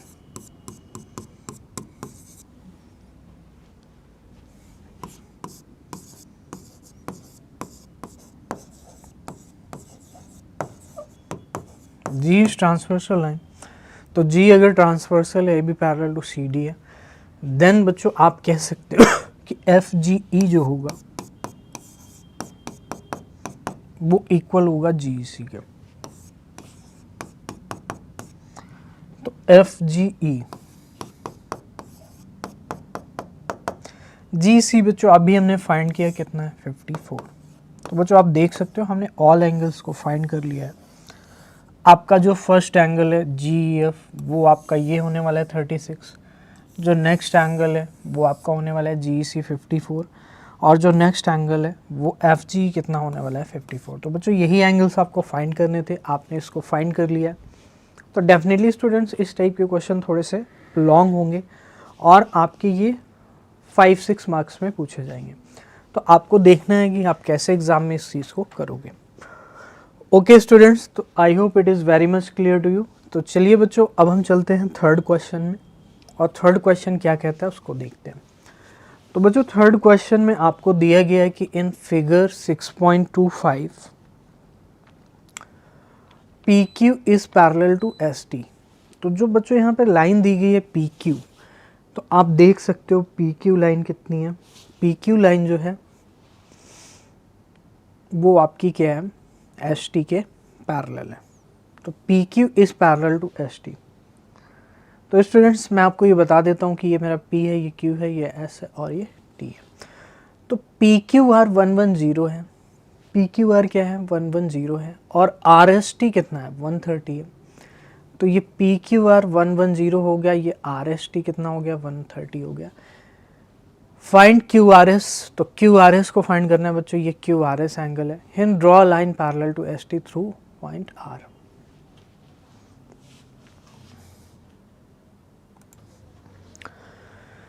तो students PQ is parallel to ST and PQR जो है बच्चों 110 है, यानी PQR 110 है एंड RST 130 है, यानी कि ये वाला जो एंगल है 130 है, ये आपका क्या है 130 है। फाइंड QRS, तो QRS कितना होगा आपका। ओके स्टूडेंट्स, तो QRS आपको क्या करना है फाइंड करना है। तो बच्चों यहाँ पर क्या होता है मैं आपको बता देता हूँ कि जब भी आपको ज्योमेट्रिकल फिगर दिया जाता है तो आपको देयर आर सिचुएशन, ऐसी सिचुएशंस होती हैं कि जब आपको क्या करना पड़ता है थोड़ी बहुत कंस्ट्रक्शन करनी पड़ती है। कंस्ट्रक्शन का मीनिंग ये हुआ बच्चों, कहीं पर आपको 90 डिग्री बनाते हुए लाइन को ड्रॉ करना पड़ता है या फिर आपको पैरेलल लाइन को ड्रॉ करना होता है। ये डिपेंड करता है कि आपकी सिचुएशन कैसी है और क्या इन्फॉर्मेशन दी गई है, क्या लाइंस दी गई है, उस बात पे डिपेंड करेगा कि आप लाइंस को कैसे बनाएंगे, कैसे ड्रॉ करेंगे, कौन सी परपेंडिकुलर लाइन होगी और कौन सी पैरेलल होगी। तो बच्चों आपको ये देखना है कि कौन सी पैरेलल लाइन बनानी है जिससे हमारा काम बन जाए। तो आइए अब हम लोग देखते हैं। तो बच्चों ड्रॉ है line parallel to ST through point R। तो यहाँ पे आपको हिंट भी दिया गया NCERT में, तो parallel to ST through R draw करना है। तो आइए बच्चों हम लोग देखते हैं। अगर नहीं दिया होता ये चीज़, हिंट सपोज करिए आपको एग्ज़ाम में तो दिया नहीं जाएगा, तो बच्चों जब एग्ज़ाम में नहीं दिया जाएगा तो आपको खुद देखना होगा कि क्या चीज़ हम ड्रॉ करें कि जिससे हमारा क्वेश्चन का आंसर आ जाए। तो ऑब्वियस सी चीज़ है QRS को हमें फाइंड करना है। तो बच्चों QRS को अगर आपको फाइंड करना है तो आप मुझे एक सिंपल सी चीज़ बताइए कि ये जो क्यू आर एस एंगल है, अगर मुझे इस बारे में कुछ भी इंफॉर्मेशन पता हो, इस साइड में अगर मुझे इस साइड में कुछ भी पता है, तो क्या मैं क्यू आर एस को आराम से निकाल सकता हूँ? बिल्कुल निकाल सकता हूँ। देखो कैसे, आपका जो क्यू आर एस एंगल है वो कौन सा एंगल है? ये वाला एंगल है। ठीक है स्टूडेंट्स, अब हमने यहाँ पे लाइन को ड्रॉ कर दिया है। तो जब मैंने लाइन को ड्रॉ किया है, तो जो आर एस लाइन होगी वो आपकी क्या होगी? As a transversal line work करेगी। कैसे वर्क करेगी? As a transversal line work करेगी। अब थोड़ी सी कंस्ट्रक्शन में ऐसे भी कर सकता हूँ कि इस तरह से मैंने बना दिया है। तो बच्चों ये आपकी ऑब्वियस सी चीज़ है, पी क्यू आपको पैरेलल गिवन है एस टी के, यानी पी क्यू एस टी के पैरेलल है और हमने ये इसके पैरेलल बनाई है। तो मैं डेफिनेटली कह सकता हूँ कि पी क्यू आपकी जो होगी, अगर मैं इसको एम एन नेम दे देता हूँ, तो जो पी क्यू होगा वो एम एन के पैरेलल भी होगा। तो स्टूडेंट्स एक चीज़ बताइए, जब एस टी आपकी आर एन एम एन के पैरेलल हो जाएगी, पी क्यू भी आपकी एम एन के पैरेलल है, तो S T is parallel to M N. तो एस टी एम एन के पैरेलल है। तो बच्चों एस टी अगर एम एन के पैरेलल है, तो मैं कह सकता हूँ कि ये एंगल और ये एंगल दोनों का सम 180 होगा। तो डेफिनेटली बच्चों यहाँ पर एंगल को मैं नेम करने वाला हूँ। तो पहला जो एंगल है बच्चों आर एस टी है, angle R S T plus angle S R N, ये क्या होगा? 180 होगा, क्योंकि मैंने एम एन नेम किया इसको। तो are S T already given है 30, तो एस आर एन कितना होगा आप निकाल सकते हैं आराम से। तो angle S R N equal होगा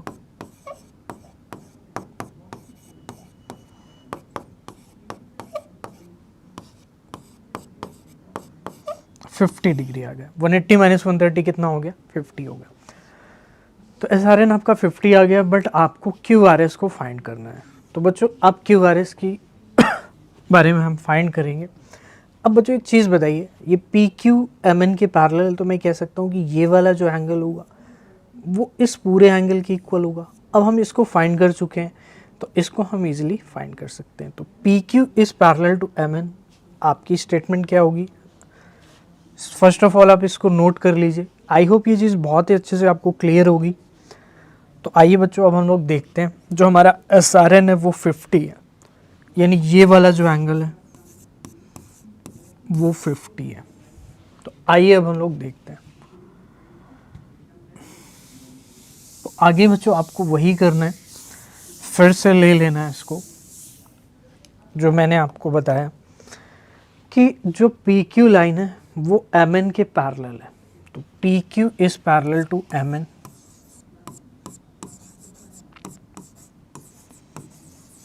and QR is transversal line.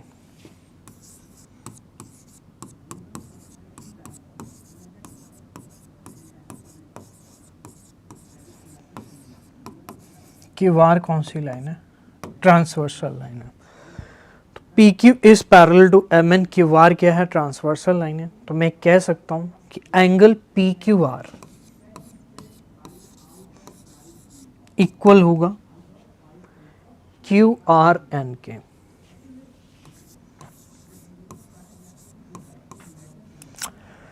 तो बच्चों PQR 110 के इक्वल है, और QRN को फर्दर आपको ब्रेक करना होगा, क्योंकि ये दो एंगल का सम है।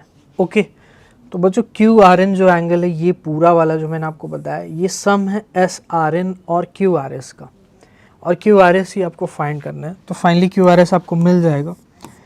तो QRS प्लस एंगल SRN, और जो SRN है वो ऑलरेडी हम फाइंड कर चुके थे, कितना था? 50 था। मैं आपको याद दिला देता हूँ, जो SRN था वो 50 था। तो 110 degree equals to angle QRS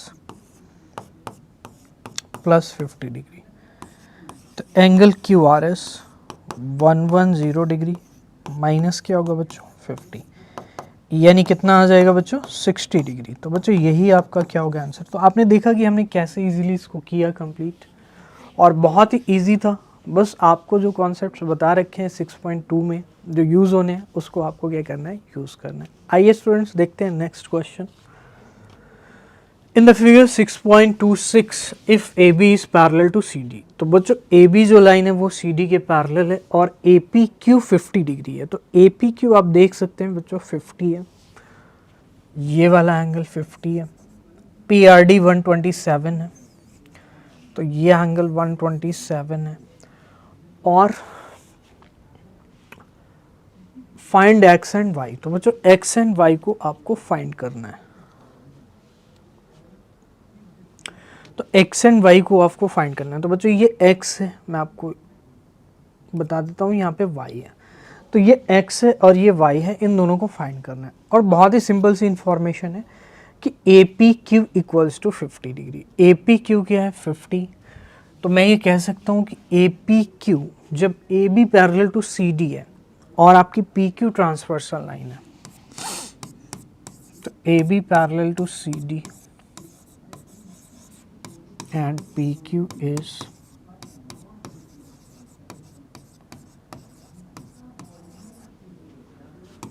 transversal line. तो APQ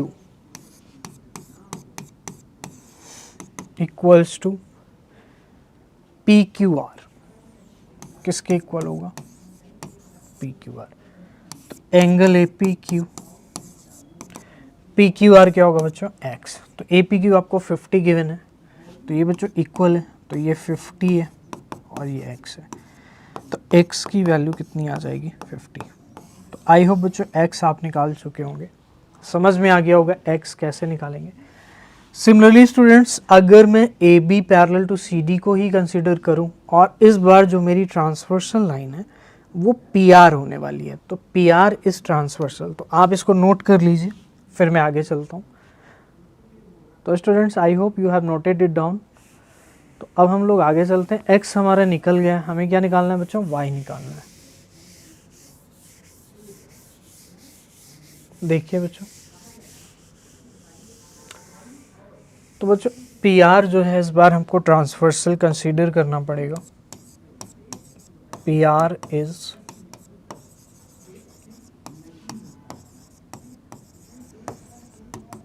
ट्रांसवर्सल लाइन। तो जो पी आर है वो ट्रांसवर्सल है। ओके, तो बच्चों पी आर अगर ट्रांसवर्सल है तो मैं कह सकता हूँ कि ऑल्टरनेट इंटीरियर एंगल से ये इक्वल हो जाएगा इसके, यानी ए पी आर इक्वल होगा पी आर डी के, एंगल पी आर डी। बच्चों यहाँ पे सब कुछ आपको गिवन है कि ए पी आर को आप क्या लिख सकते हैं, 50 प्लस वाई लिख सकते हैं, क्योंकि ए पी आर दो एंगल को मिलाकर बनेगा। अगर आप ए पी आर को ध्यान से देखें तो ए पी आर ये एंगल है, ये 50 दिया है और ये वाई दिया है, तो 50 प्लस वाई और ये इक्वल हो जाएगा 127 के। तो बच्चों ये इक्वल क्यों होगा, इसका रीज़न आप देंगे कि ऑल्टरनेट इंटीरियर एंगल्स या फिर सिंपल ऑल्टरनेट एंगल्स, ये ऑल्टरनेट एंगल्स है इसलिए क्या हो जाएंगे, इक्वल हो जाएंगे। तो अब यहाँ से बहुत ही सिंपली आप क्या निकाल सकते हैं, y निकाल सकते हैं। तो 127 माइनस 50 यानी स्टूडेंट्स ये कितना हो जाएगा आपका 77 डिग्री हो जाएगा। ओके स्टूडेंट्स, तो आई होप ये चीज़ आपको समझ में आई होगी कि हमने इसको कैसे कंप्लीट किया। तो वी हैव डन 4 क्वेश्चंस। चलिए 5th क्वेश्चन को स्टार्ट करते हैं। सो आइए स्टूडेंट्स अब हम लोग 5th क्वेश्चन को स्टार्ट करते हैं। और 5th क्वेश्चन क्या है, आइए हम लोग सबसे पहले इसकी स्टेटमेंट को देखेंगे कि what the question want to say, फिर उसके बाद हम सॉल्यूशंस को प्रोसीड करेंगे। तो बच्चों आप देख सकते हो कि यहाँ पर जो स्टेटमेंट दी गई है वो दी गई है कि आपके पास एक फिगर दिया गया है 6.27। तो बच्चों 6.27 जो फिगर है उसमें पी क्यू और आर एस 2 मिरर्स हैं। तो बच्चों मिरर आप सभी जानते हैं कि मिरर में क्या होगा, आपका रिफ्लेक्शन होगा। तो यहाँ पे स्टूडेंट्स आपको ये कंसीडर करना है कि जो आपका मिरर है वहाँ से कोई भी रे, लाइट की रे क्या हो रही, इंसिडेंट हो रही है और फिर वहाँ से रिफ्लेक्ट हो रही है। तो बच्चों यहाँ पे आपको थोड़ा सा फिजिक्स का कॉन्सेप्ट यूज़ करना पड़ेगा, जहाँ पर बच्चों आपको ये याद रखना है कि जो इंसिडेंस एंगल होता है वही आपका क्या होता है, एंगल ऑफ रिफ्लेक्शन होता है, यानी रिफ्लेक्शन एंगल क्या होता है, वही होता है, यानी angle of incidence equals to angle of the reflection. Okay students, तो आई होप ये चीज़ आपको समझ में आ गई होगी कि एंगल ऑफ इंसिडेंस और एंगल ऑफ रिफ्लेक्शन यहाँ पे क्या होंगे, इक्वल होंगे। अब आइए मैं आपको एक डायग्राम से करके बताता हूँ कि यहाँ पर एंगल ऑफ इंसिडेंस और एंगल ऑफ रिफ्लेक्शन आप कैसे डिसाइड करेंगे। तो सपोज करिए ये आपकी स्टूडेंट कोई भी आपका प्लेन है, मतलब कोई भी सरफेस है जहाँ पर मिरर का सरफेस है, तो इस तरह से आपका प्लेन मिरर यहाँ पर यूज़ होगा और यहाँ पर कोई भी स्टूडेंट रे जो है वो क्या हो रही है, इंसिडेंट हो रही है। तो इस तरह से आपकी कोई भी लाइट रे इंसिडेंट हो रही है और आपको यहाँ पे नॉर्मल देखना है। तो बच्चों नॉर्मल से ही हम एंगल ऑफ इंसिडेंस और एंगल ऑफ रिफ्लेक्शन को मेज़र करते हैं। तो नॉर्मल क्या होता है, जो आपके मिरर के सरफेस के परपेंडिकुलर लाइन होती है उसे क्या बोलते हैं, नॉर्मल बोलते हैं। तो प्यारे बच्चों ये नॉर्मल है आपका, ये क्या है आपका नॉर्मल है। तो ये अगर आपका बच्चों नॉर्मल है तो definitely angle of incidence is the angle जो कि आपकी रे नॉर्मल के साथ क्या करती है, बनाती है। तो ये नॉर्मल के साथ एंगल बनाएगी, यानी ये एंगल ऑफ इंसिडेंस आई हो जाएगा। और इस तरह से जब आफ्टर रिफ्लेक्शन ये रे इस डायरेक्शन में जाएगी तो नॉर्मल के साथ ही आपको क्या देखना है प्यारे बच्चों, एंगल ऑफ रिफ्लेक्शन देखना है। तो बच्चों ये इंसिडेंट रे है, आप ये कह सकते हैं। तो it's just the concept behind the question, जो कि मैं आपको फर्स्ट ऑफ ऑल एक्सप्लेन कर रहा हूँ। तो ये चीज़ आपको ध्यान देना है, इंसिडेंट रे है। और प्यारे बच्चों ये क्या है, आपकी रिफ्लेक्टेड रे है। ये आपकी कौन सी रे है, रिफ्लेक्टेड रे है। तो ये इंसिडेंट रे हो गई और ये रिफ्लेक्टेड रे हो गई। तो angle of incidence I will be equal to the angle of reflection, यानी कि आर। तो बच्चों यहाँ पे फंडामेंटल आपको रूल याद रखना है कि angle of incidence will be equal to the angle of reflection. तो बच्चों यहाँ पर आप देख रहे हो कि जो ए से ए बी रे है वो आपकी जा रही है और यहाँ पर इस सरफेस से क्या हो रही है, इंसिडेंट हो रही है इस सरफेस पे। तो ऑब्वियस सी चीज़ है, ये अगर मिरर है आपका तो यहाँ से क्या होगा, ये रिफ्लेक्शन होगा और रिफ्लेक्शन होने के बाद फिर ये यहाँ पर इंसिडेंट हो रही है और इंसिडेंट होने के बाद ये फिर क्या हो रही है, आपकी रिफ्लेक्ट हो रही है। तो बच्चों यही रूल हम यहाँ पे यूज़ करेंगे, आप इसको नोट कर सकते हैं जिससे मैं आगे इसको प्रोसीड करूँगा। तो बच्चों आइए देखते हैं आगे हमें कैसे कंप्लीट करना है। तो प्यारे बच्चों आइए सबसे पहले मैं एक बार स्टेटमेंट को रीड करता हूँ कि in figure 6.27 PQ and RS are two mirrors. तो PQ और RS बच्चों क्या हैं, आपके दो मिरर हैं, placed parallel to each other. तो दोनों ही मिरर आपके क्या हैं, पैरेलल टू ईच अदर हैं, ठीक है। इसके बाद an incident ray AB strikes the mirror. तो AB बच्चों जैसा कि मैंने आपको स्टार्टिंग में बताया कि जो AB है वो PQ मिरर से स्ट्राइक कर रही है। आप देख सकते हैं कि मिरर PQ से क्या हो रही है, स्ट्राइक कर रही है। इसके बाद जो है स्टूडेंट्स PQ से स्ट्राइक होने के बाद the reflected ray moves along the path BC। तो जो रिफ्लेक्शन के बाद आपको रे मिल रही है वो BC के अलोंग क्या हो रही है, मूव हो रही है and strikes the mirror RS at C। तो बच्चों ये जो नीचे वाला मिरर है ये RS मिरर है, यहाँ पे आपको क्लियरली विजिबल होगा। और यहाँ पर RS पे यहाँ पे ये स्ट्राइक कर रही है C पे and again reflects back along CD। तो रिफ्लेक्ट कर रही है again back along the path CD। तो बच्चों ये C एंड D पॉइंट है, ये आपको याद रखना है, ये D पॉइंट है। तो अलोंग CD क्या हो रही है, रिफ्लेक्ट हो रही है back along CD। Prove that AB is parallel to CD। तो बच्चों आपको जो AB है वो पैरेलल प्रूफ करना है, किसके, CD की पैरेलल प्रूफ करना है। तो ये जो AB आपकी रे है वो आपके CD के पैरेलल आपको प्रूफ करना है। तो प्यारे बच्चों AB अगर CD के पैरेलल आपको प्रूफ करना है तो प्रूफ करने के लिए आपको क्या चीज़ रिक्वायर्ड होगी। अगर आप ये प्रूफ कर देते हैं कि AB और CD अगर आपकी पैरेलल प्रूफ करने के लिए एंगल्स, अगर आपके ऑल्टरनेट एंगल्स इक्वल हैं तो डेफिनेटली बच्चों वहाँ पर आपके क्या हो जाएंगे, वो लाइंस पैरेलल हो जाएंगी। तो ये बच्चों एक वाइस वर्सा स्टेटमेंट होती है। अगर दो लाइंस आपकी पैरेलल हैं और एक ट्रांसवर्सल लाइन है तो वहाँ पर आपकी जो अल्टरनेट इंटीरियर एंगल्स क्या होंगे, वो इक्वल होंगे। और अगर अल्टरनेट इंटीरियर एंगल्स इक्वल हैं तो लाइंस क्या हो जाएंगी, पैरेलल हो जाएंगी।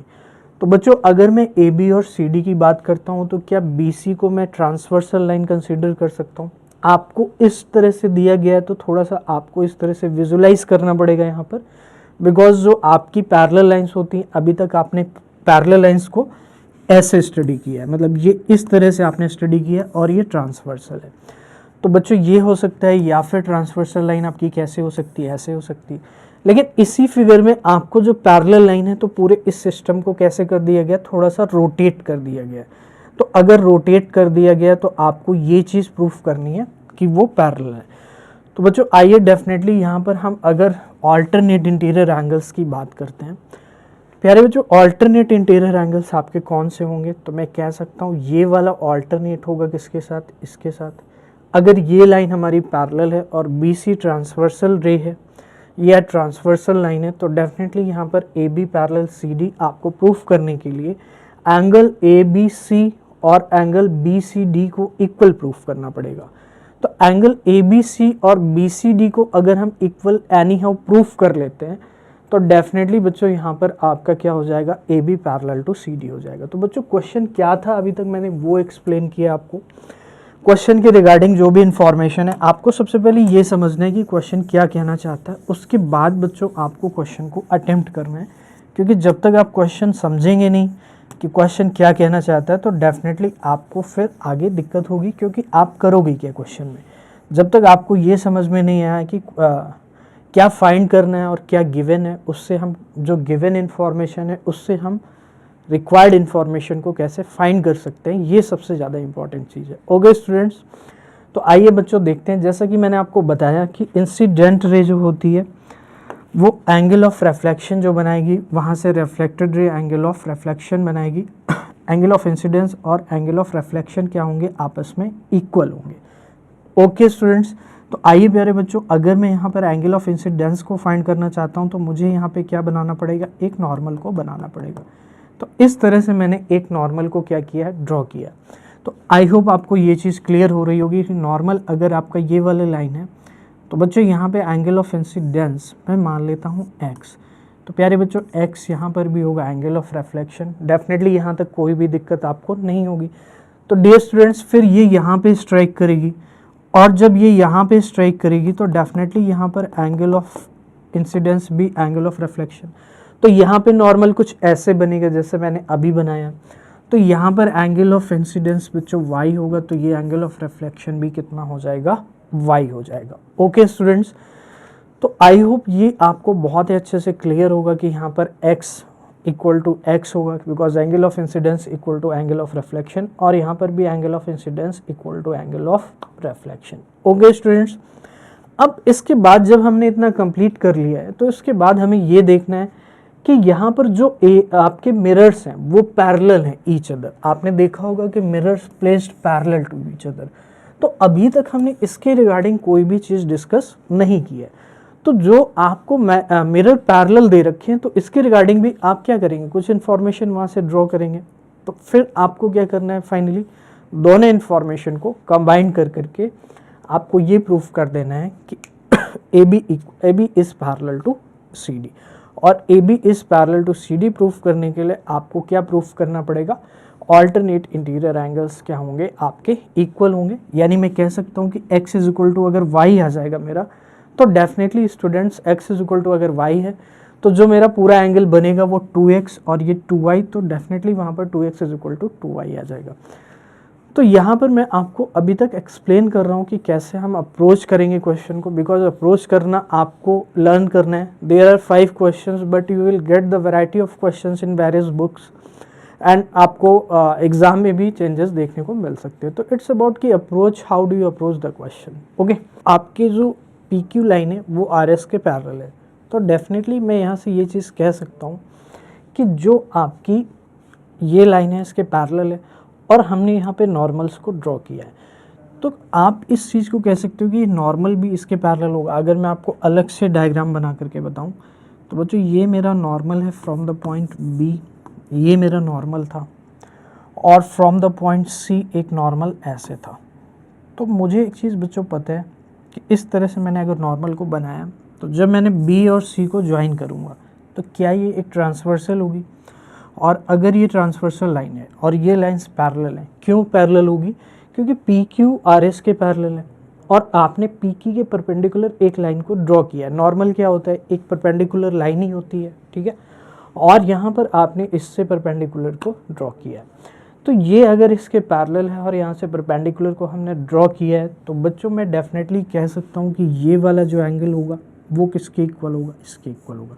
तो अगेन आपको यहाँ पे विजुलाइज करना है, क्योंकि जो आपकी नॉर्मली पैरेलल लाइंस होती थी वो आप इस तरह से देखते थे, बट अगर आप इसको रोटेट करोगे तो ये आपका ऑल्टरनेट इंटीरियर एंगल हो जाएगा, यानी ये मेरा नॉर्मल है और इस तरह से आप इसको बना सकते हैं। तो बच्चों ये x था और ये क्या था, y था। तो यहाँ से मैं डेफिनेटली कह सकता हूँ कि x इक्वल हो जाएगा किसके, y के। तो आपको कॉन्सेप्ट समझना है कि x is equal to y कैसे हुआ, क्योंकि हमने जो नॉर्मल्स बनाए थे वो आपके क्या है, इसके परपेंडिकुलर है, और यहाँ पर भी इसके परपेंडिकुलर है, और ये दोनों पैरेलल थी तो इसके नॉर्मल भी क्या होंगे, पैरेलल होंगे। तो ये चीज़ आपको समझनी है स्टूडेंट्स कि जैसे दो लाइन अगर पैरेलल है तो आप यहाँ से अगर 90 डिग्री बना रहे हो एंगल और इस लाइन पर भी 90 डिग्री बना रहे हो, तो ये लाइन्स भी क्या हो जाएंगी, पैरेलल हो जाएंगी। तो x इज इक्वल टू यहाँ पर क्या हो जाएगा, फाइनली बच्चों y हो जाएगा। उसका रीज़न क्या है, मैंने आपको बताया कि उसका रीज़न ये है कि जैसे ही ये नॉर्मल्स आपके आपस में पैरेलल होंगे तो BC will work as the transversal line, और अगर ये ट्रांसवर्सल लाइन की तरफ वर्क करेगी तो डेफिनेटली यहाँ पर ये ऑल्टरनेट इंटीरियर एंगल्स हो जाएंगे। कैसे एंगल हो जाएंगे स्टूडेंट्स, ऑल्टरनेट इंटीरियर एंगल हो जाएंगे। तो x इज इक्वल टू आपका क्या आ गया, y आ गया। तो x इज इक्वल टू अगर y आ गया तो मैं 2 से इसमें मल्टीप्लाई अगर कर देता हूँ तो 2x इज इक्वल टू कितना आ जाएगा, 2y आ जाएगा। और definitely 2x is equal to अगर 2y है तो मैं ये कह सकता हूँ कि ये पूरा एंगल आपका इक्वल हो चुका है इसके एंगल के। तो इस तरह से अगर आपका ये एंगल इक्वल हो रहा है तो मैं आपको डायग्राम में अलग बना करके इसको दिखाता हूँ। तो इस तरह से ये लाइन्स आपस में पैरेलल आपको प्रूफ करनी थी। तो अगर इस तरह से दो लाइन है और ये वाली आपकी ट्रांसवर्सल लाइन है, तो अगर ये ट्रांसवर्सल लाइन है तो आप मुझे एक चीज़ बताइए कि यहाँ पर ऑल्टरनेट एंगल्स कौन कौन से बनेंगे। तो ऑल्टरनेट एंगल्स कौन कौन से बनेंगे, ये वाला इसके इक्वल हो जाएगा इसके। तो अगर ये दोनों एंगल इक्वल हैं तो ये लाइंस क्या हो जाएंगी, पैरेलल। हमें पैरेलल गिवन नहीं था, हमें प्रूफ करना था। तो पैरेलल लाइन को प्रूफ करने के लिए हम एंगल्स को इक्वल प्रूफ करते हैं। तो डेफिनेटली स्टूडेंट्स ये वाला एंगल इक्वल हो गया है किसके, इसके। तो मैं ये कह सकता हूँ कि ये लाइंस क्या हो जाएंगी, आपकी पैरेलल हो जाएंगी। ओके स्टूडेंट्स, तो आपको इस तरह से इस क्वेश्चन को कंप्लीट करना था। तो आइए देखते हैं अब हम लोग इसको कैसे लिखेंगे एग्ज़ाम में। अगर ये क्वेश्चन आता है तो आपको कैसे कंप्लीट करना है। तो बच्चों यहाँ पर आपको सिंपली ये यूज़ करना है कि नॉर्मल जो होंगे वो आपस में क्या होंगे, पैरेलल होंगे। ठीक है स्टूडेंट्स, वहाँ से हमारा x is equal to y निकल कर आएगा, फिर उसको आगे हम एक्सटेंड करेंगे। तो x is equal to y कैसे निकल कर आएगा, वी नो दैट। अब यहाँ पर बच्चों नॉर्मल को नेम कर लेने हैं, तो इसको मैं BM नेम कर देता हूँ और CN नेम कर देता हूँ। तो जो भी कंस्ट्रक्शन बच्चों आप करते हो, सबसे पहले आप गिवन लिख लोगे, और गिवन लिखने के बाद बच्चों आप लिख लोगे इस चीज़ को कि ये जो चीज़ें गिवन है आपको लिखना है उसमें। फिर आपको कंस्ट्रक्शन लिखना है, कंस्ट्रक्शन क्या क्या कर रहे हैं प्यारे बच्चों, कंस्ट्रक्शन क्या क्या कर रहे हैं आप कर रहे हैं कि draw a normal from point B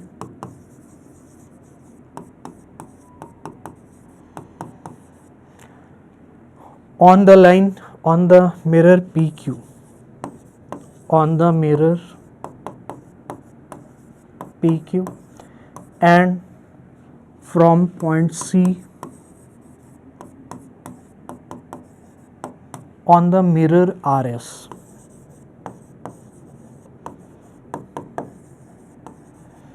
on the mirror RS। तो PQ और RS मिरर पर नॉर्मल को ड्रॉ किया है, और नॉर्मल्स के नेम क्या है आपका फ्रॉम द पॉइंट, हाँ ऑन द पॉइंट। तो बच्चों इसको CN हम कर लेंगे, from the point on the mirror RS। ठीक है, तो ड्रॉ नॉर्मल। अब नॉर्मल का जो नेम है वो भी आप मेंशन कर सकते हैं, normal will be BM and CN। Normal क्या होंगे, BM और CN होंगे। ठीक है, तो since the normals make 90 degree angle, तो अगर ये 90 डिग्री एंगल बना रहे हैं तो ये आपस में क्या हो जाएंगे, आपके पैरेलल हो रहे हैं। तो यहाँ पे आपको क्या लिखना है, so both the normals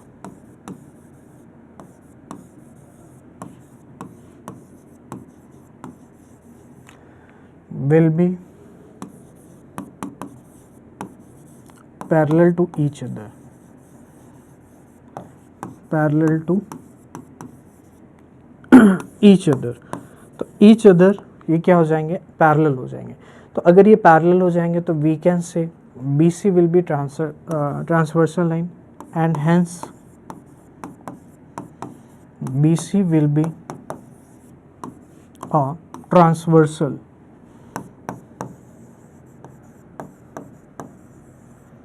BC क्या हो जाएगी बच्चों, एक ट्रांसवर्सल हो जाएगी। और अगर BC ट्रांसवर्सल हो जाएगी तो from figure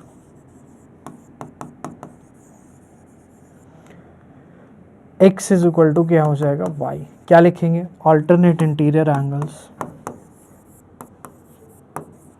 alternate interior angles. तो बच्चों ऑल्टरनेट इंटीरियर एंगल्स आपके हो जाएंगे। तो जब ऑल्टरनेट इंटीरियर एंगल हो जाएंगे तो x is equal to y हो गया, तो 2x is equal to 2y हो जाएगा। Now consider the line AB and CD sorry, AB and CD। तो AB एंड CD को कंसीडर करेंगे। The angle ABC is equal to BCD, ये आपको कंप्लीट करना है। तो आइए देखते हैं। तो x is equal to y finally आपको मिल चुका है। तो बच्चों इसमें कुछ कैलकुलेशन नहीं है, सिर्फ और सिर्फ क्या करना है, क्वेश्चन को आपको लाइन बाय लाइन सॉल्यूशन इसका देना है। तो इसको ऐसे ही करना पड़ेगा। तो आइए देखते हैं बच्चों नेक्स्ट हमारा स्टेप क्या होगा। तो नेक्स्ट स्टेप में बच्चों आपको क्या करना है कि now if x is equal to y then 2x is equal to क्या होगा, 2y होगा। तो x इज इक्वल टू अगर y है तो 2x इज इक्वल टू क्या हो जाएगा, 2y हो जाएगा।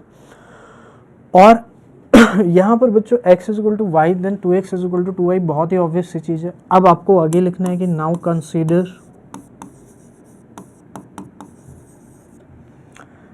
द लाइन्स, द रेज आप यूज कर सकते हैं, AB एंड CD। तो बच्चों AB एंड CD रेज को कंसीडर करेंगे एंड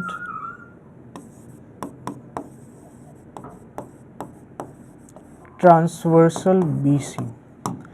तो ट्रांसवर्सल BC हम मैं यहाँ पे बोल रहा हूँ, लेकिन अभी ये कंफर्म नहीं है कि ABCD के पैरेलल है। क्यों? क्योंकि अभी तो हमें ABCD को प्रूफ करना है पैरेलल। तो बच्चों एक लाइन जो होगी वो आपकी, इसको क्या बोलूँगा मैं, ट्रांसवर्सल बोलूँगा। क्यों? क्योंकि जब आप ये ट्रांसवर्सल होगी तभी आप इस एंगल को इसके इक्वल प्रूफ करेंगे। तो बच्चों नाउ ये आपकी ट्रांसवर्सल हो गई। Angle ABC is equal to कितना है, 2x है। और एंगल BCD वो कितना है बच्चों, 2y है। बट वी नो कि angle ABC equals to BCD। क्यों? क्योंकि 2x इज इक्वल टू किसके, 2y। तो ABC is equal to BCD हो गया, क्योंकि RHS अगर इक्वल है फ्रॉम दिस रिलेशन तो हमारे RHS क्या हो जाएंगे, इक्वल। RHS अगर इक्वल है तो LHS भी क्या हो जाएंगे, इक्वल हो जाएंगे। और LHS अगर इक्वल हो गए तो hence we can say that AB will be parallel to CD। बच्चों sorry, PQ will be parallel to RS। हमें यही proof that sorry AB is parallel to CD। तो AB is parallel to CD हमें यही proof करना था, क्योंकि PQ RS तो आपको ऑलरेडी गिवन है। ओके स्टूडेंट्स, तो I hope it is clear to you कि मैंने इस क्वेश्चन को कैसे कंप्लीट किया। तो बच्चों ये आपकी 6.2 एक्सरसाइज थी जिसके हमने ऑल क्वेश्चंस को कंप्लीट कर लिया है। तो student definitely you will enjoy the exercise और कीप रिवाइजिंग द, आप जो भी क्वेश्चंस हैं आप उनको रिवाइज करेंगे तो ये चीज़ें आपके लिए एग्ज़ाम तक काफ़ी ज़्यादा हेल्पफुल होंगी। और रिवीजन बहुत ज़्यादा ज़रूरी है, जैसा कि मैं हमेशा बोलता हूँ। तो स्टूडेंट्स ये आपका कंप्लीट हो गया है। अब हम स्टार्ट करेंगे नेक्स्ट चैप्टर के सॉल्यूशंस। तब तक आप इसको रिवाइज करते रहिए और वीडियो अच्छी लगती है तो डेफिनेटली इसको शेयर कीजिए। Thank you so much.